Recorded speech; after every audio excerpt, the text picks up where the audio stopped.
Bom, e o ministro Flávio Dino vai deixar o cargo sem atender a quase 100 convocações no Congresso. No Senado, por exemplo, Flávio Dino ignorou os 15 pedidos de convocação para participar da CPI do 8 de janeiro. Já na Câmara, Flávio Dino faltou às 2 convocações da Comissão de Segurança Pública.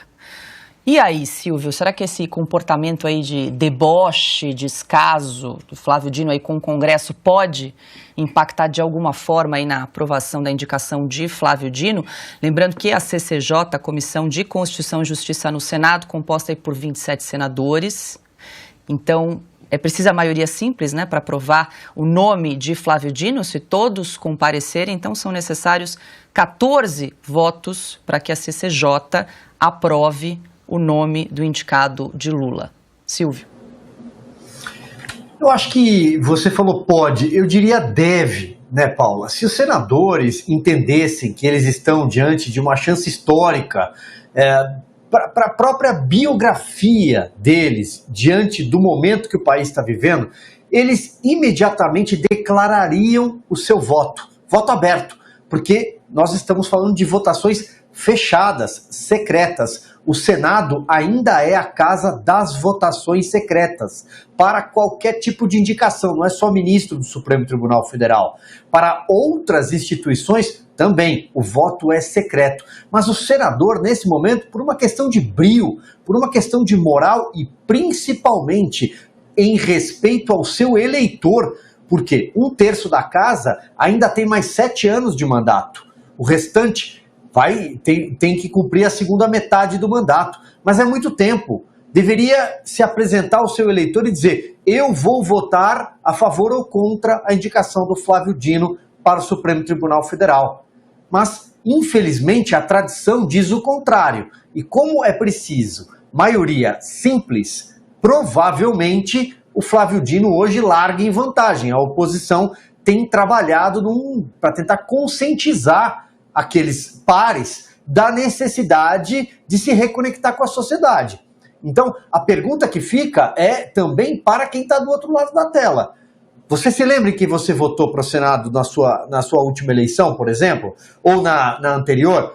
Você sabe que é muito fácil se comunicar hoje com um político em Brasília? Tem redes sociais, todos têm redes sociais, por exemplo. Todos têm um telefone disponível no gabinete, um e-mail. Por que você não procura o seu representante, onde você depositou a sua confiança e não diz o que espera dele?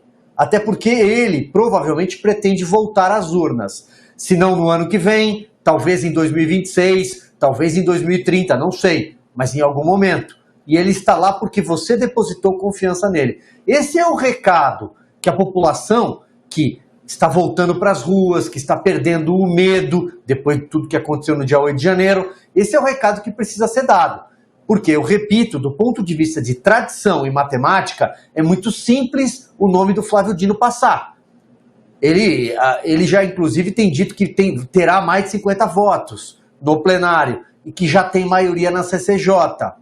Agora, eu queria trazer aqui um ponto bem abordado pelo Piotto, em relação ao Flávio Dino, a figura do Flávio Dino. O Flávio Dino está sendo promovido, eu acho que a gente pode dizer assim, porque para alguém que começou a carreira na magistratura, no direito, chegar à Suprema Corte, só tem 11 cadeiras ali, eu imagino que seja o auge, o topo de uma carreira.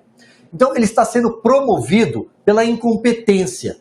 Por quê? Como político, e foi essa a opção que ele fez de vida, porque ele era juiz, magistrado, mas decidiu ser político do PCdoB, foi um militante, é um homem de partido, fez carreira, aí sim, no PCdoB.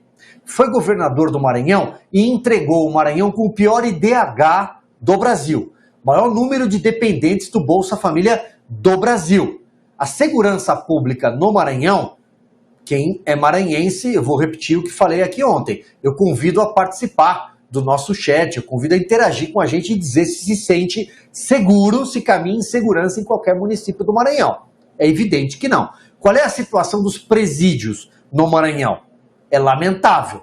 Digo mais, vamos expandir. Há 11 meses ele é o ministro também da Segurança Pública no Brasil. Eu acompanhava, numa dessas emissoras que hoje fazem assessoria de imprensa, podemos dizer assim, para o governo federal, uma notícia agora e há pouco. Homens da Força Nacional de Segurança no Rio de Janeiro, na Zona Norte, foram assaltados. Eles erraram no aplicativo de carro, no Waze, e a viatura entrou onde não devia, no complexo do Chapadão.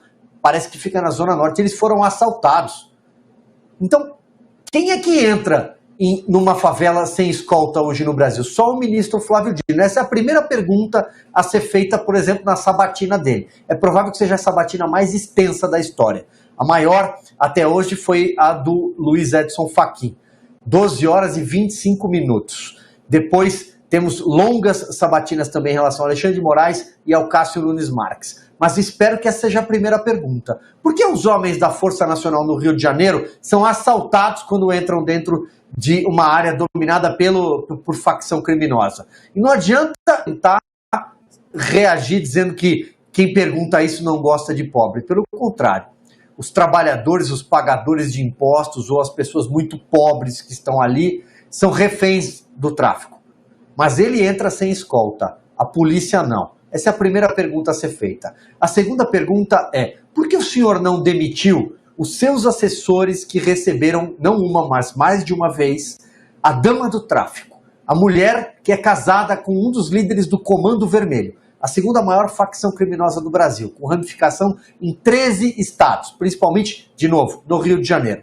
Por que o senhor não demitiu? O senhor acha que está tudo bem receber essa mulher lá?